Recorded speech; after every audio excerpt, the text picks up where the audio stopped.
The Arizona sun turned everything gold. Olivia Carter sank into the lounge chair, ice melting in her lemonade, 3 years of corporate exhaustion finally draining from her shoulders.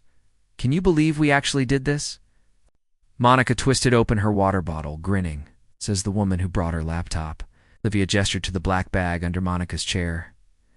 Rachel didn't look up from her magazine. Both of you need therapy. Then he emerged from the pool. Water cascaded down carved muscle. Dark hair falling across his forehead, black swim trunks sitting low on his hips. He reached for a towel, and every movement was poetry. Olivia's mouth went dry. "Oh my God," she breathed. Monica followed her gaze and froze. Holy hell. Rachel finally looked up. Her magazine dropped. That's unfair. The man settled onto a lounge chair 30 feet away. Completely unaware, he'd stopped 3 women's hearts simultaneously. I need photographic evidence. Out! Olivia reached for her phone. Olivia Carter. You are not taking a picture of a stranger, Monica hissed. But she was grinning. This is art, appreciating the male form. You're ridiculous. Rachel snorted. Olivia angled her phone carefully. Perfect shot. Beautiful lighting. Resort landscaping, framing him like a magazine spread. Flash off. Monica warned. Olivia glanced at the screen. Flash off. Perfect.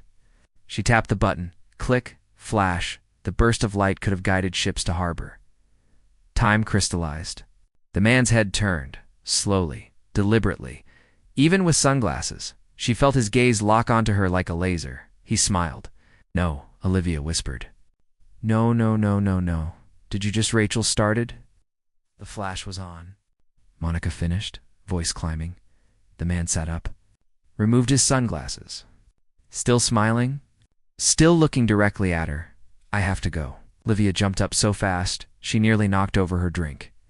Right now. Immediately. Can't just run. Monica grabbed her arm, laughing. Watch me. She grabbed everything, sandals dangling from one hand, speed walking toward the resort building. Behind her, Monica and Rachel were calling after her, but she didn't stop. Her face burned hotter than the desert sun. She'd just been caught by the gorgeous stranger himself, who was now probably calling security safe in her room. She collapsed against the locked door. Heart hammering, her phone buzzed. Monica, that was the funniest thing I've ever seen. Rachel. He's still smiling, betrayal. I think he thought it was cute, Monica. He just asked who you were. Olivia groaned and slid down to the floor. At least she'd never see him again. The resort was huge. They were leaving tomorrow anyway. She pulled up the photo despite herself. It was perfect. He looked like he belonged on a billboard. Magazine-quality lighting. Artistic composition. She deleted it anyway. Never happened, she whispered.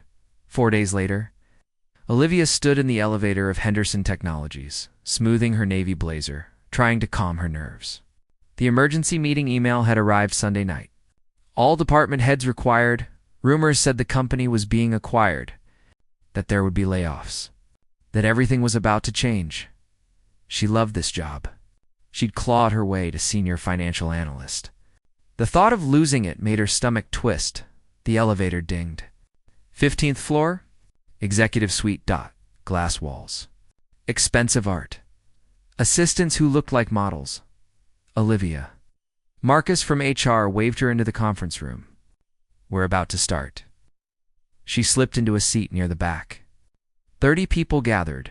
All department heads and senior staff. Patricia Henderson stood at the front. 70 years old. Company founder. Legend. Thank you all for coming. Patricia's voice was still strong.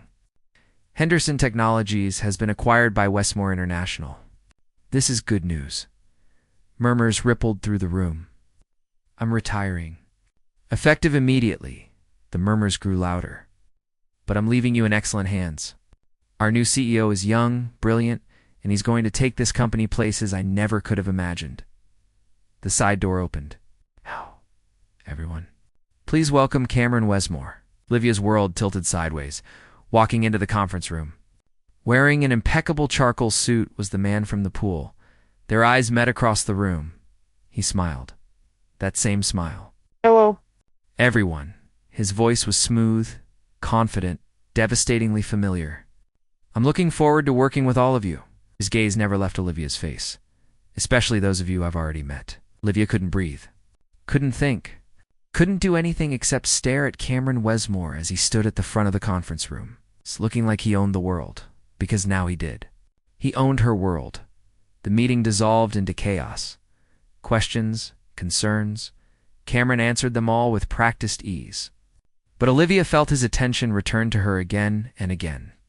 Like gravity, she bolted the second it ended. Miss Carter. His voice stopped her at the door. Everyone turned to look. Could you stay behind, please? I'd like to discuss the financial reports. It wasn't a request. The room emptied. Marcus gave her a sympathetic look on his way out. The door clicked shut. Silence pressed down like a weight. Cameron leaned against the conference table, arms crossed, still wearing that devastating smile. So he said softly, "We meet again, Mr. Wesmore. I can explain, Cameron. Please." He tilted his head. "And I'm curious what explanation you have for running away from me at a resort in Arizona." Heat flooded her face. "I was embarrassed because you took my picture."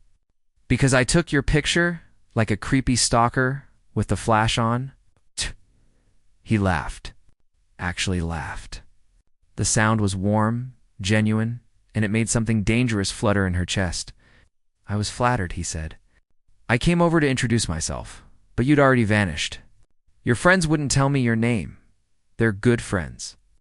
They said you were flying back to Seattle the next morning." He pushed off the table, moving closer. "Imagine my surprise when I saw your file yesterday. Olivia Carter, Senior Financial Analyst, Henderson Technologies. The company I just acquired, small world she managed, tiny." He stopped 3 feet away, close enough that she could smell his cologne, sandalwood, and something darker. "You're good at your job. Your quarterly reports are exceptional. Patricia spoke very highly of you. Thank you. But there's a problem." Her stomach dropped. "Sir, Cameron," he corrected. "The problem is that I can't stop thinking about the woman who photographed me and ran away. And now she works for me, which makes things complicated." "It doesn't have to be complicated," Olivia said quickly. "It was a mistake. A stupid vacation moment. We can pretend it never happened. Can we?" His eyes were storm gray, intense. "Because I've been pretending for 4 days that I wasn't disappointed when you disappeared? That I wasn't hoping I'd somehow find you again. And now here you are, Mr. Wesmore. What if I don't want to pretend?" The question hung between them like smoke. "Then you'd be making a terrible mistake," Olivia said, her voice steadier than she felt. "I worked 3 years to get where I am. I'm not throwing that away because my new boss thinks a vacation coincidence means something." Something flickered in his eyes. Respect, maybe? Or challenge? Fair enough. He stepped back, and the temperature in the room seemed to drop 10 degrees. "Then let's keep it professional. I need you to prepare a complete financial overview. Every department, every project, every liability. I want it on my desk by Friday." "It's 3 days. Is that a problem, Miss Carter?" The formal address felt like a slap. "No, sir. I'll have it ready." "Good." He moved to the door, then paused. "For what it's worth, I don't think it was a mistake. I think it was fate." He left before she could respond. Olivia stood alone in the empty conference room, heart hammering, hands shaking. This was a disaster. An absolute disaster. Her phone buzzed. "Monica, emergency lunch. Now."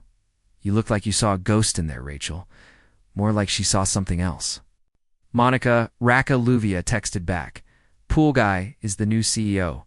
Her." Phone immediately exploded with calls. The next 3 days were hell. Olivia worked 18-hour days, pulling together financial data from every corner of the company. She barely slept. Lived on coffee and protein bars. Avoided Cameron Wesmore like he carried the plague, which was difficult because he seemed to be everywhere: in the elevator, in the break room, in meetings she had to attend. He never mentioned Arizona. Never looked at her longer than was professional. But the tension was there, crackling under every interaction like electricity before a storm. Friday morning, she dropped the report on his assistant's desk. "He wants you to present it personally," the assistant said. 4 p.m. His office. Of course he did, at 3:59 p.m. Olivia stood outside Cameron's corner office, clutching her tablet. Trying to remember how to breathe, she knocked. "Come in." He was standing at the window, looking out over Seattle. The skyline spread before him like a kingdom. He'd removed his suit jacket. White shirt sleeves rolled to his elbows. "Miss Carter, please, sit." She sat. Opened her tablet. Launched into the presentation she'd rehearsed a dozen times. He listened without interrupting. Asked sharp questions. Nodded at her answers. Professional. Completely professional. "Excellent work," he said when she finished. "This is exactly what I needed. Thank you, sir." "Cameron." She didn't respond. He sighed, moving around the desk, perching on the edge right in front of her. "Why are you afraid of me?" "I'm not, you are. You've been avoiding me for 3 days. I've been working." Olivia. Her name and his voice did dangerous things to her pulse. "I'm not going to fire you for taking my picture. I'm not going to make your life difficult because you ran away. I'm not that kind of man." "Then what kind of man are you?" The question came out sharper than she intended. He studied her for a long moment. "The kind who's been alone for a very long time," he said quietly. "The kind who built an empire because it was easier than building connections. The kind who saw a woman laugh with her friends in the sunshine and thought, maybe there's something more than boardrooms and balance sheets." Her breath caught. "The kind," he continued. "Who knows? This is complicated and probably stupid and definitely crossing lines. But can't seem to care." "Cameron, I'm not asking you for anything," he interrupted. "I'm just telling you the truth. What you do with it is your choice." He stood, moving back behind his desk, putting distance between them. "You're an exceptional analyst, Olivia. I want you on my senior team. Promotion. Corner office. Significant raise. It has nothing to do with Arizona." "It's because you're brilliant at what you do." She stared at him. "You're offering me a promotion?" "Yes." "Right after telling me you can't stop thinking about me?" "Yes. That's insane." "Probably." He smiled, but it didn't reach his eyes. "But the offer stands. Think about it over the weekend. Let me know Monday." She should say no. Should walk out. Should transfer departments or find a new job or do anything except stay in this man's orbit. Instead, she heard herself say, "I don't need the weekend. I accept." His eyes widened slightly. "You do?" "I've earned this promotion. I'm not going to let anything get in the way of my career. Not even you." The smile that spread across his face was genuine this time. Warm. Almost relieved. "Fair enough, Miss Carter.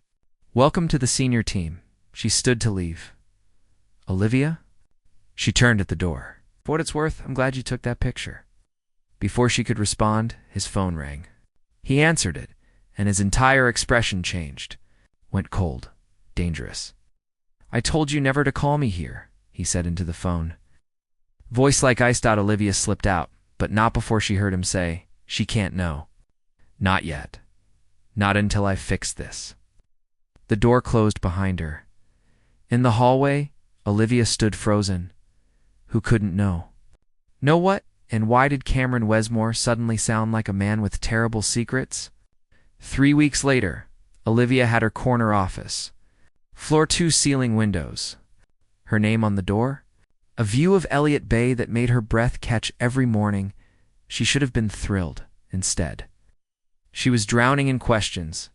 Cameron had become distant since that phone call. Still professional.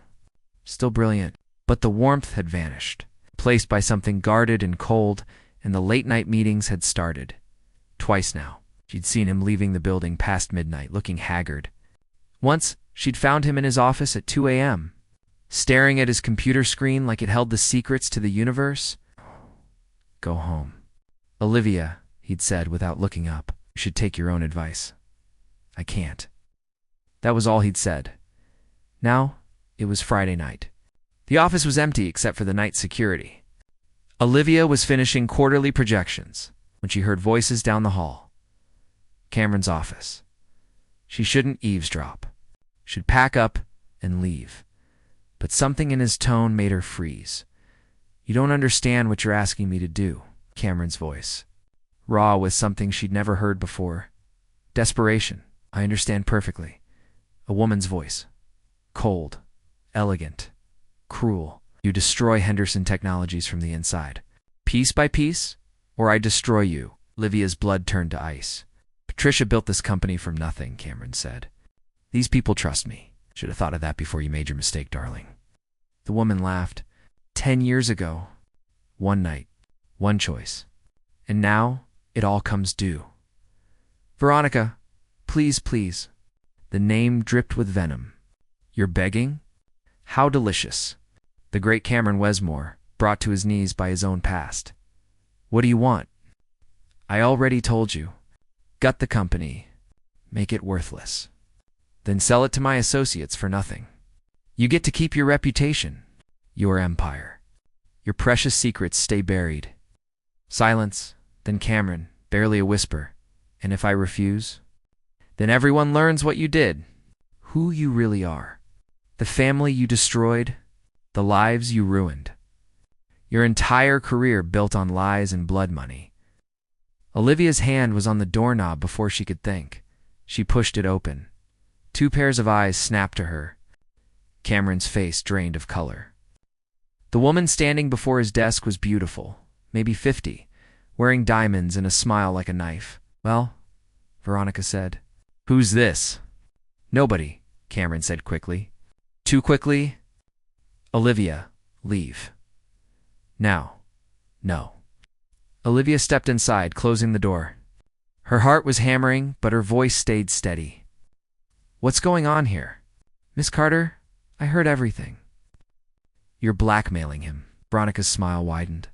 "How astute. And you are?" "Someone who's about to call the police." "With what evidence?" Veronica tilted her head. "His word against mine?" "Please.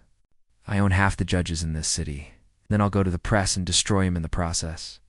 Veronica gestured to Cameron, who stood frozen behind his desk. "He's trying to protect these people, you stupid girl.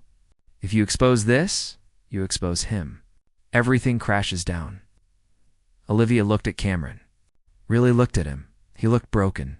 "Tell me," she said quietly. "Tell me what she has on you." "Olivia, don't tell me." He closed his eyes. When he opened them, they were full of pain. 10 years ago, I was nobody. Broke. Desperate. My mother was dying. Stage 4 cancer. No insurance. I needed money for treatment." His voice cracked. "Veronica's husband offered me a job. Corporate espionage. Infiltrate a competitor. Steal trade secrets. I did it. The company collapsed. Hundreds of people lost their jobs. 3 executives killed themselves. The room spun. I didn't know," Cameron continued. "I swear I didn't know it would go that far. But I took the money. I saved my mother. And I've been running from it ever since. Until I found you," Veronica finished. "My husband died last year. Left me all his dirty secrets, including yours. And now you're going to pay for what you took from him." "He was a monster," Cameron said. "He was my monster." Veronica's eyes glittered. "And you helped destroy his empire. So now I'll destroy yours." Starting with this pathetic little company, Olivia's mind raced. 300 employees. Good people. Families. Lives. What if there was another way? She heard herself say. Both of them looked at her.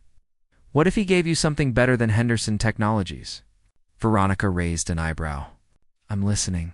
Cameron's personal holdings, the offshore accounts, the real estate, the investments. Olivia was making this up as she went, praying it would work. "It's worth 10 times what this company is worth. You take that and you leave us alone." "Olivia, no," Cameron started. "Interesting," Veronica interrupted. "But why would I trust that you'd actually transfer everything? He could run the moment I release my leverage, 'cause I'll stay." Words came out before Olivia could stop them. "As collateral, you get your money. I guarantee the transfer. If he runs, you expose everything and destroy me too. My career. My reputation. Everything. Olivia, absolutely not. Cameron moved around the desk, grabbing her arm. You don't know what you're doing. I know exactly what I'm doing. She met his eyes. Saw the fear there? The shame. The desperate hope. I'm saving 300 innocent people. And maybe saving you too. How touching, Veronica said. Fine, I'll give you 72 hours. Transfer everything to the accounts I provide. Miss Carter stays with me until it's complete. If I don't have every penny by Monday midnight, I bury you both. She swept out of the office, leaving a wake of expensive perfume and implied threats. The door closed. Cameron grabbed Olivia's shoulders. Are you insane? Do you have any idea what you just did? Saved your company. You put yourself in danger. His voice cracked. She's dangerous, Olivia. Her husband was connected to organized crime. If this goes wrong, then don't let it go wrong. She pulled away. You have 72 hours. Transfer everything. Get the proof she needs. And end this. Why? The question was barely a whisper. Why would you risk everything for me? You barely know me. She looked at him. Really looked at him. Saw the man from the pool. The man who'd been alone for so long. The man who'd made a terrible choice to save someone he loved and had been paying for it ever since. Because I see you, she said simply. The real you. Not the CEO, not the empire. You, and I think you're worth saving. Something shattered in his expression. Then he kissed her.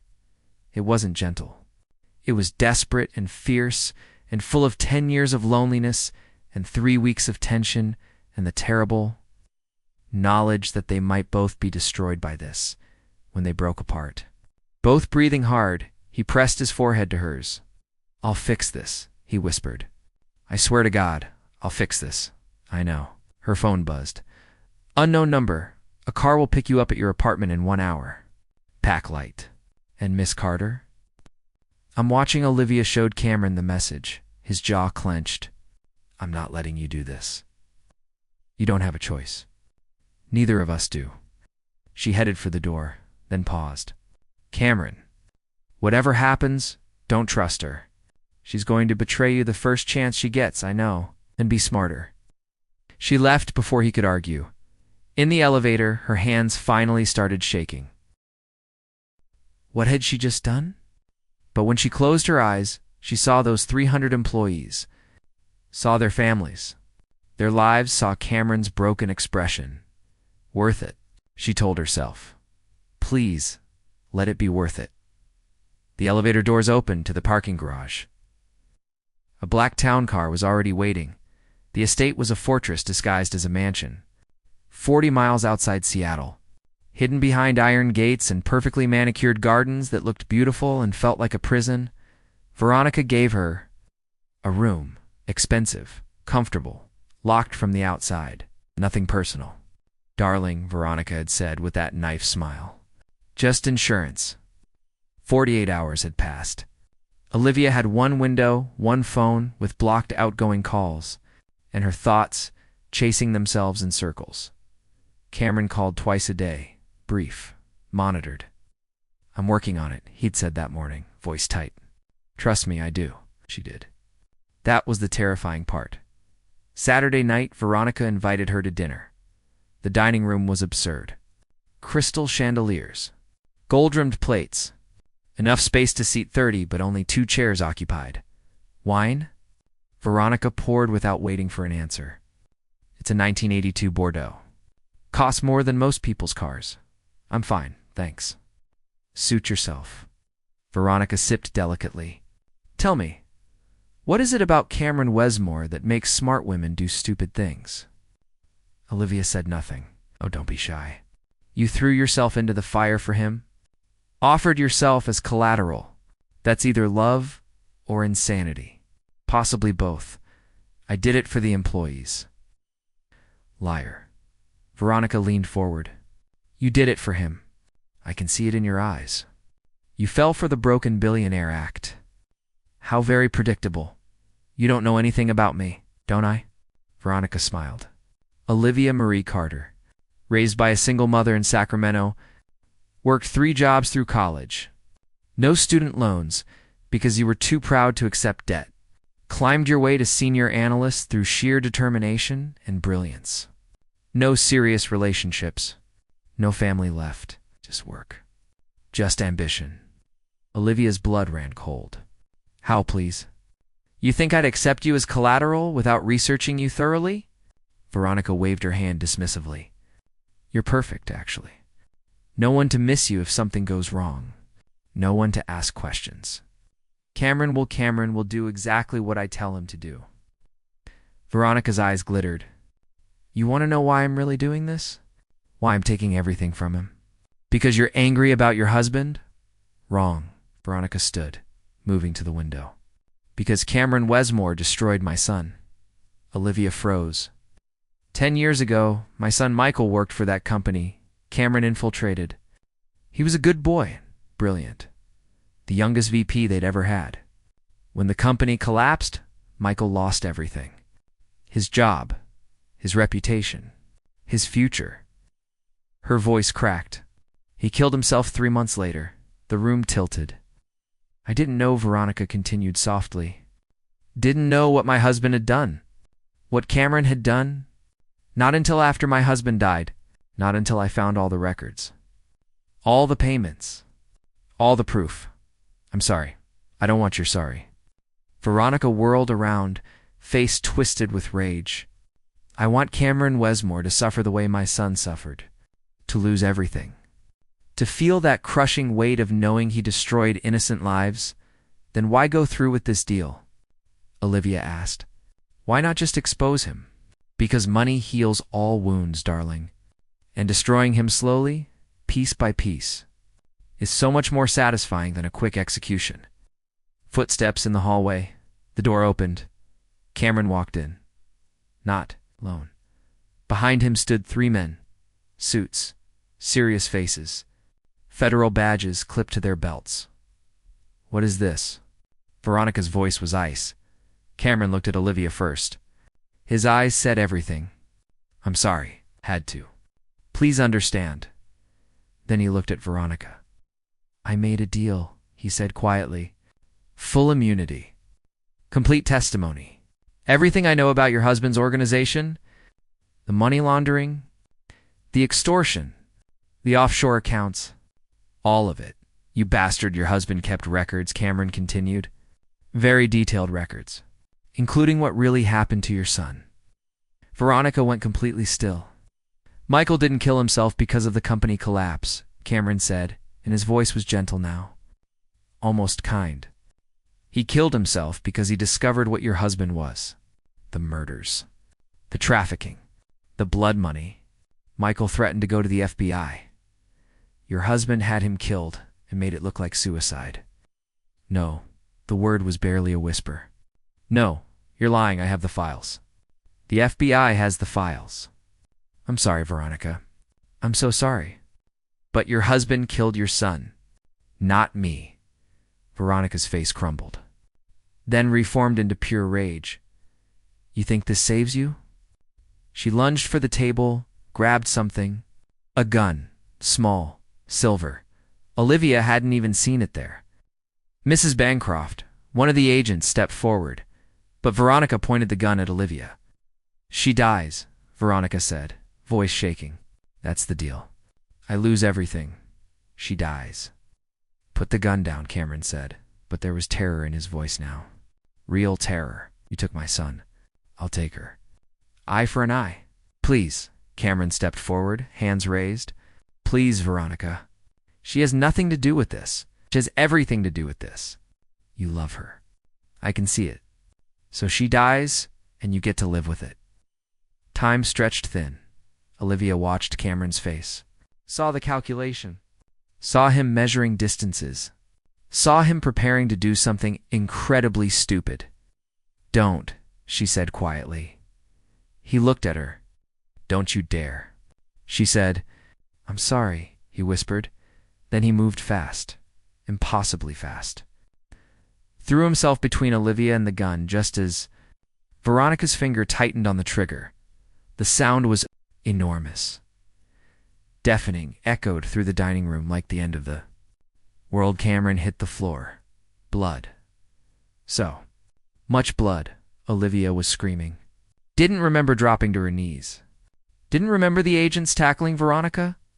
Didn't remember anything except Cameron's gray eyes looking up at her, confused, pained. You idiot, she sobbed, pressing her hands to his shoulder where the blood was spreading too fast. You stupid, stupid idiot. Worth it, he managed. Smiled. Actually smiled. You're worth it. Don't you dare die on me, Cameron Wesmore. Wasn't planning on it. His hand found hers. Squeezed weakly. But just in case, I need to tell you something. Tell me later. When you're not bleeding out, Olivia? His voice was fading. That picture? At the resort? It changed my life. You changed my life. Paramedics are coming, she whispered. Hold on. Please hold on. I'm holding. His eyes were closing. Just keep talking. I like your voice. So she talked. Told him about Sacramento. About her mother. About every dream she'd had and every fear she'd buried. And every moment of the last 3 weeks when she'd looked at him and thought, maybe. Just maybe. There was something more than ambition in corporate ladders. His hand stayed in hers. The entire time, when the paramedics arrived. When they loaded him onto the stretcher. When they raced toward the ambulance with sirens already screaming. Olivia stood in the blood-stained dining room and made herself a promise. If he survived this, she was never letting him go. If he didn't know, he would survive. He had to. But as she climbed into her own car to follow the ambulance, as one of the federal agents handed her back her phone and said Mrs. Bancroft was in custody, as the adrenaline finally crashed and left her shaking, a new text message appeared. Unknown number. Well played, Miss Carter. But Cameron's not the only one with secrets. Check your company emails. All of them. Then decide if he's still worth saving. Her hands trembled as she opened her work email. The inbox was full. Hundreds of messages. All from internal accounts. All forwarded from Cameron's private server. She opened the first one. Then the second. Then the third. And with each one, her heart broke a little more. Because Cameron hadn't just infiltrated one company. 10 years ago, he'd infiltrated dozens. Henderson Technologies included everything. All of it. Had been a lie from the very beginning. The hospital room smelled like antiseptic and lies. Cameron woke on Sunday evening, groggy from surgery. Lucky to be alive. The bullet had missed his heart by 2 inches. Olivia was sitting in the chair beside his bed. Had been sitting there for 36 hours. Hadn't slept. Hadn't eaten. Had just read those emails over and over until the words burned into her brain. Hey, he said softly, smiled. That devastating smile. You stayed. We need to talk. The smile faded. He saw something in her face. Knew immediately. You found them, he said. Not a question. All of them. She pulled out her phone. Started reading. June 2019. Target acquisition 70% complete. Henderson financials fully compromised. September 2020. Patricia Henderson suspects nothing. Trust established. March 2023. Recommend acquisition. Company value artificially suppressed. Profit margin estimated 400%. She looked up. Met his eyes. You've been planning to destroy Henderson Technologies for 6 years. Long before Veronica. Long before any of this. You didn't acquire the company. You infiltrated it. Just like you did 10 years ago. Just like you've done to dozens of companies. Olivia, how many? Her voice cracked. How many people lost their jobs because of you? How many families destroyed? How many lives ruined so you could build your empire? Let me explain. Explain what? That everything was a lie? That the broken man routine was just another con? That I was the perfect patsy because I was so desperate to believe someone like you could actually care about someone like me? Stop. He tried to sit up, winced in pain. Just stop and listen. I'm listening. He closed his eyes. When he opened them, they were full of something raw and terrible. You're right, he said quietly, about all of it. I built my empire on destruction, learned from the best. From Veronica's husband, and after he died, I kept going because I didn't know how to stop. Because it was all I had. That's not an excuse, I know. He looked at her. Really looked at her. But then I saw you. At that resort, laughing with your friends. Taking that ridiculous picture, running away. And for the first time in 10 years, I felt something other than emptiness. So you decided to what? Play with my life? Make me your redemption project? No, his voice was fierce now. I decided to try. To be better. To see if maybe I could build something instead of destroying it by lying to me? By protecting you from who I really was until I figured out how to be who I wanted to be. He reached for her hand. She pulled away. The plan was already in motion when I arrived. Veronica wasn't the beginning. She was the end. I was going to gut Henderson Technologies, sell it for parts, walk away with millions. That was the plan. And then you accepted that promotion. Stood in my office and told me you wouldn't let anything get in the way of your career. Not even me. And I realized I didn't want to destroy this company. I wanted to save it. Because you loved it. Because 300 people depended on it. Because maybe if I saved them, I could save myself. Olivia's throat tightened. The FBI deal? Cameron continued. I arranged that 2 weeks ago. Gave them everything on Veronica's husband. Everything on my past operations. Took full immunity in exchange for testimony. I was going to make it all right. Expose the truth. Take the hit to my reputation, but save the company. Save you until Veronica showed up. Till Veronica showed up and you threw yourself into the fire for me again. Without hesitation. Because that's who you are, Olivia. You see someone drowning, and you dive in to save them, even when it might kill you. Don't make me the hero of this story, she said bitterly. I'm just the idiot who fell for the con. You didn't fall for a con. You finally managed to sit up fully, ignoring the pain. You fell for me. The real me. The broken, scared, desperate version I've been hiding for a decade. And I fell for you. Completely. Irrevocably. In a way I didn't think I was capable of anymore. How am I supposed to believe that? Because I took a bullet for you. His voice cracked. Because I'm sitting here telling you every terrible thing I've ever done, knowing it will make you hate me, because you deserve the truth. Because I love you, Olivia, and I don't deserve you. I don't deserve your forgiveness or your trust or anything good, but I'm asking anyway. Silence filled the room like water. Olivia stood, walked to the window. Seattle sprawled below, all lights and lives and choices. Those emails, she said finally, the ones sent to me? Who sent them? The FBI, part of the evidence chain. They needed you to know the truth before you made any decisions about testimony in Henderson Technologies. Fully restored? The artificial suppression reversed. Patricia's retirement package secured. Every employee protected. I signed the papers yesterday morning before everything went to hell. So you saved the company. We saved the company. She turned to face him. I read something else in those emails. Something about a backup plan. About offshore accounts still active? About one last target. Cameron's face went carefully blank. There's $20 million, Olivia said slowly. Hidden, untraceable. Money you skimmed from previous operations. Money the FBI doesn't know about. Olivia, you were going to keep it, weren't you? Insurance policy. In case everything fell apart? Because you still don't trust anyone.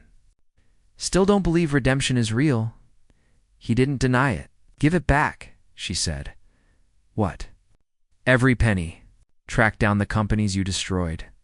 The families you hurt? Give it all back. Anonymously if you have to. But make it right. That money's my safety net. You don't need a safety net. She moved closer. Stood beside his bed. You need to choose. Right now. The man you were, or the man you want to be. The empire built on lies, or something real. Me, or the money. His breath caught. That's not fair. Life isn't fair. Choose. He looked at her, saw the steel in her eyes, saw that she meant it, saw that this was the moment. The only moment that mattered. "Okay," he whispered. "Okay, I'll give it all back. Every penny. I'll work with the FBI to identify victims. Set up funds. Make restitution. Whatever it takes. You swear?" "I swear." He reached for her hand again. This time, she let him take it. "But I need you to swear something too." "What?" "That you'll stay. That you'll help me do this right. That you won't give up on me even when I mess up, which I will, because I'm still figuring out how to be a good man." Her eyes burned with tears. "Why would I do that?" "Because you're the one who took my picture," he said softly. "The one who ran away. The one who came back. The one who sees the real me and hasn't run away again. You're the only person in the world I trust. The only person I want." Olivia looked down at their joined hands. At this broken, complicated, infuriating man who'd destroyed lives and saved lives and almost died for her. She thought about Sacramento, about climbing her way up from nothing, about every choice that had led her to this moment. "I'll stay," she finally said. "On one condition, anything. No more lies, ever, no matter how ugly the truth is, no matter how much it hurts. We do this honestly, or we don't do it at all. Deal?" She leaned down and kissed him, soft, careful of his injuries, full of promise and pain, and the fragile hope that maybe broken people could build something whole together. When she pulled back, he was smiling. That real smile, the one that reached his eyes. "So what now?" he asked. "Now?" She settled back into the chair, still holding his hand. "Now we fix everything. Together, and then maybe we'll take another vacation. But this time, I'm leaving my camera at home." He laughed. Actually laughed. And it was the most beautiful sound she'd ever heard. Outside, the sun was setting over Seattle. Inside, two people who'd found each other in the most impossible way were building something new. Something honest. Something real. It wouldn't be easy. There would be FBI testimonies and company, restructuring and public scandal, and probably a million more complications. But they'd face it together, because sometimes fate brings people together with a camera, flash, and a terrible mistake. And sometimes, if you're very lucky, that mistake becomes the best thing that ever happened to you. 3 months later, on a beach in Hawaii with no cameras in sight, Cameron Wesmore got down on one knee and asked Olivia Carter to marry him. She said yes, and somewhere in the universe, fate smiled. The end.